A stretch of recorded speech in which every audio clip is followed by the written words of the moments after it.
I'd like to call to order the work session on Monday, September 28th. It is now 5:30, and we have two council members that will not be here tonight, Councilman Stipp and Councilman Osborne. Councilman Osborne will join us at the regular meeting, hopefully after this, okay? So we only have one item tonight on the work session. It's a presentation regarding the FY 16-17 Community Development Block Grant Cycle. Christopher Baker, Development Service Director, to present. Good evening, Mayor and Council. Thank you for the opportunity to present this CDBG update for you tonight. We'll use a little bit of acronyms tonight. The CDBG is Community Development Block Grant. You were spot on, Mayor. Yes, ma'am. And it is a grant program administered by Maricopa County that the city receives funds from. So tonight, what I would like to do is just set the stage a little bit regarding our previous award successes that the city of Goodyear has had. The city has been incredibly successful over the past 3 years. The city's received nearly $1 million in CDBG funding. In 2013, we received nearly $600,000 for waterline improvements in historic Goodyear, and I'm happy to tell you that and inform you, as you probably already know, however, that project is complete. In 2014-15, these are fiscal years, by the way, fiscal year 2014-15, the city was awarded a commercial facade improvement loan program grant award in the amount of $233,000. And in FY 2015 and 2016, the city was awarded nearly $163,000 for street lighting installations in Canada Village. So I want to talk a little bit about each one of those programs. The fiscal year 14-15 award was for, as I mentioned earlier, commercial facade improvements for $233,000. And the program, by terms of the application and the award, is only available to properties within a certain redevelopment area as defined by the grant application. I-10 on the north, MC-85 on the south, the city limits on the east, and Bullard on the west. And it is important to note that this grant award does expire in June of 2016. We'll get into the details a little bit about this particular program. It is a loan. It is not an outright grant, and it is applicable to only properties within that redevelopment area that I just defined.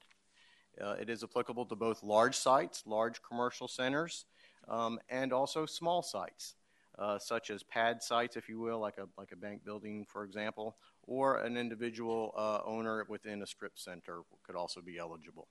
Each one of those different types of sites is eligible for different amounts of funding. A large center, commercial center, could utilize the entirety of the grant award the city has for $233,000.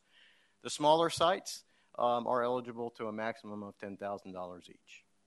As I indicated, that is a loan, not a grant to the property owner. There is interest at 1%. It is required to be repaid within 10 years or when the property is sold. 25% match is required as terms of the grant. It needs to be completed within 6 months. And, of course, accepting some federal funding does come with some federal strings and federal guidelines attached with it. And so what have we done to market this program? Our friends and colleagues in economic development have executed a direct outreach effort to the businesses within the redevelopment area. And essentially, it all boils down to there's two preliminarily interested property owners who have expressed some interest in the program. No commitment yet, but they have expressed some interest. Feedback from others who our friends in ECDEV have reached out to, provided back to us, has indicated that it is a loan program, not a grant. So that's a little bit of a disincentive.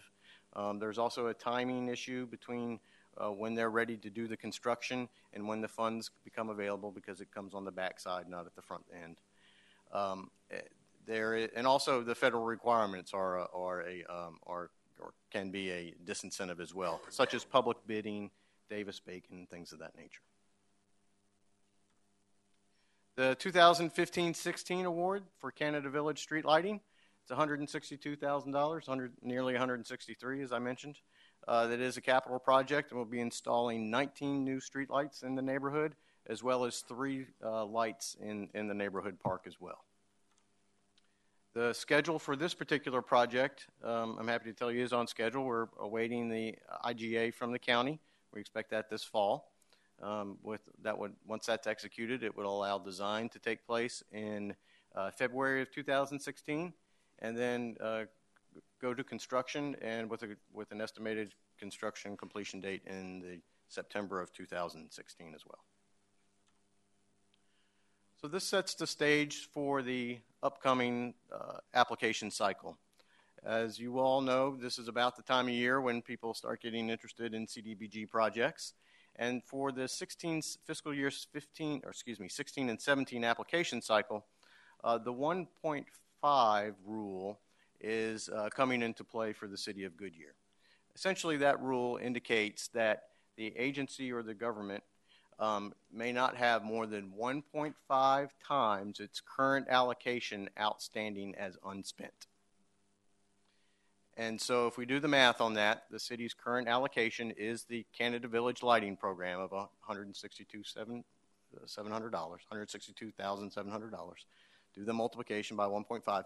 That means that we cannot have more than $244,000 in unspent CDBG funds.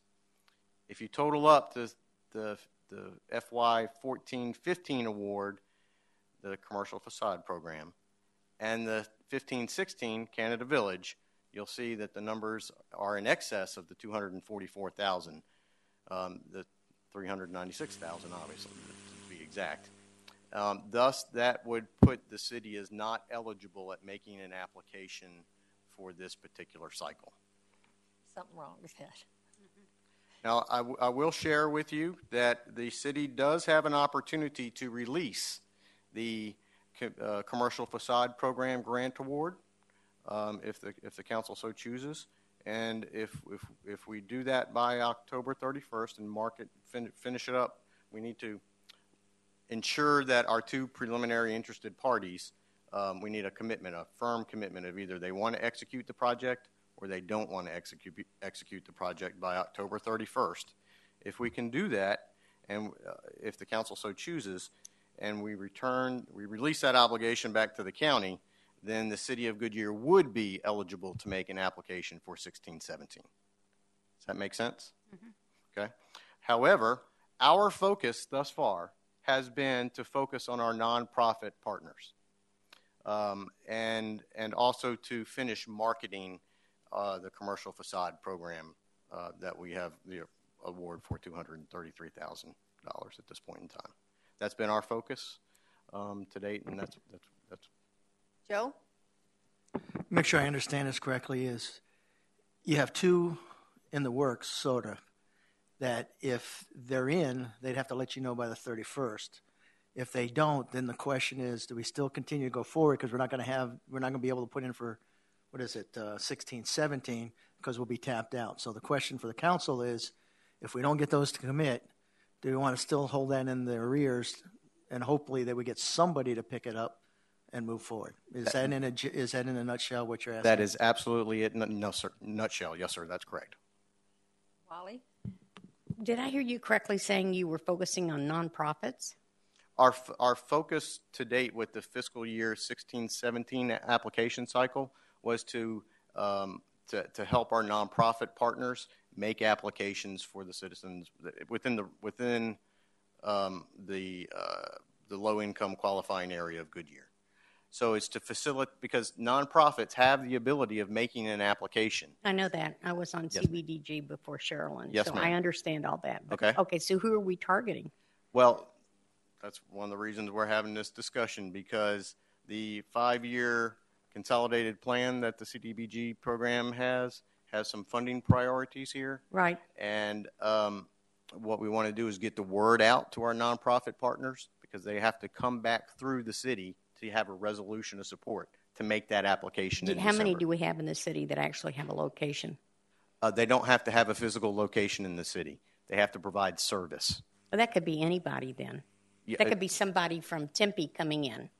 as long as they're providing service to the residents in Goodyear, to the citizens in Goodyear, qualified residents in Goodyear, they would be an eligible, if you approved it, they could be an eligible applicant. So if there's somebody in Glendale, for example, Meals on Wheels, I'm just making it up, but Meals on Wheels in Glendale provides Meals on Wheels services to the senior community and in the qualifying senior community in Goodyear, they could be an eligible applicant. Okay, so these two folks for the facade program are in the in our area, and they have not made up their mind yet what they're going to do, but they say they're interested. Yes, ma'am, that's correct. And if they're in, so they aren't necessarily located in the area; they provide a service in that area. No, the businesses are located in the defined commercial in the defined area. I-10 to the north, MC 85. Right. That's for the commercial facade. Okay, but for the other process, okay. It is income based for service for services. Well, will it come back before us to approve it? If any nonprofit applies? Yes, ma'am. They have to, as part of the application package, there has to be a resolution of support from this council. And is it for expanding their nonprofit networking rather than building a building? Yes, ma'am. It's for service delivery. Just service delivery? Yes, ma'am. Oh, my gosh.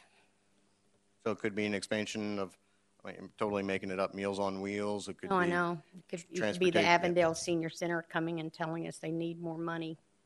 But they have to provide those services to the documented qualifying residents of Goodyear. Okay, thanks. Yes, ma'am. Joe? Just for clarification, if we don't hear back from those two leads that you have for October 31st, okay? Yes, sir. And we let that expire, can the nonprofit still apply, or is that gone because we are over our 1.5 and they've got to come through us for what you want to pursue? So I guess my question is do we have to have a decision by the 31st, yay or nay, and then get rid of that and move that off the book so we can still go after the nonprofit focus that you're talking about? The decision point for October 31st is for the city, for a potential city application. Doesn't preclude. Does not preclude? Okay. Doesn't preclude. Right. And would you explain why we turn the 1.5 back? That money is then given to the county and it's reallocated out? Yes, ma'am. That's correct. A lot of times on CBDG, when we approve contracts, we would approve them for a part of the amount that the city or the project wanted, because we would try to spread the money around everybody, and we were trying to be fair so that the same city doesn't get money every time and other cities didn't. So by invoking the 1.5 rule, then it allows that money to go back in and be reallocated to a project that possibly needed more money to complete. So that's why they do that. They don't want a lot of money just sitting and not being used. Yes, ma'am, you're correct. Thanks. It goes back into the county pot. Joe? Another question, a little different. I was reading somewhere when it came to the federal government is they were looking to kind of force the general plan housing areas, if you took federal money, where they could come in and redesign the city's general plan to get affordable housing more, affordable within the city's boundaries. If you take federal money, is that apply to this at all? Not to my knowledge, no, sir. Okay, thank you. Any other questions? Thank you. Councilperson Campbell, you got slightly ahead of me on my slide presentation, but that's okay. Sorry, I didn't see that. That's because I only printed out this part. I didn't do the presentation. I'm sorry. This is the first time I've seen it too. Sorry. Okay. We were having a great dialogue, and I didn't want to cut it off. So, as I indicated, nonprofit agencies are applicable to make an application. As I indicated, they must provide services to documented low-income area of Goodyear. It is a competitive grant application process for the nonprofits. So just because they make an application does not in any way guarantee that they will receive funding, just as it is for the city when we make an application. In terms of nonprofits, as I mentioned just a couple of minutes ago, the county has the 5-year consolidated plan that was included in your COAC, and it has a spreadsheet with funding priorities with little X's and things of that nature. For nonprofits, I pulled out a part that's attributable to nonprofits. And for the fiscal year 16-17 nonprofit activities, the priorities are youth and senior centers, transportation services, senior services, homeless youth, and youth services. So if there's a nonprofit agency that works within that sphere, if you will, in providing those type of services, they would very much be aligned with the county's 5-year plan. And again, just to reiterate it, they would have to provide those services to the qualifying residents of the city of Goodyear. So how can staff assist? As I indicated, there would have to be, required to be, a resolution of support from this council for any nonprofit agency making a CDBG application. So that would come back before you, and so we would certainly assist that agency in getting before the council. The application schedule has been recently released by the county. The applications will be available on October 23rd. There's a mandatory application orientation to walk the applicants through the paperwork and how many copies and points of contact and so forth. That's on October 28th. And then the applications are due to the county on December the 11th. The funding decisions for different projects would be made in the spring, March of April 2016, and then funds would be released for the Lucky projects in the fall of 2016. And with that, I'll be happy to answer any questions, additional questions that you may have. Thank you for the presentation. Yes, ma'am. Any other questions, Council? I'm You're all set? Thank you very much for the presentation. Yes, ma'am. Thank you. All right. So I'm going to adjourn this meeting. We'll start the next meeting at 6 o'clock. Okay. Work session adjourned.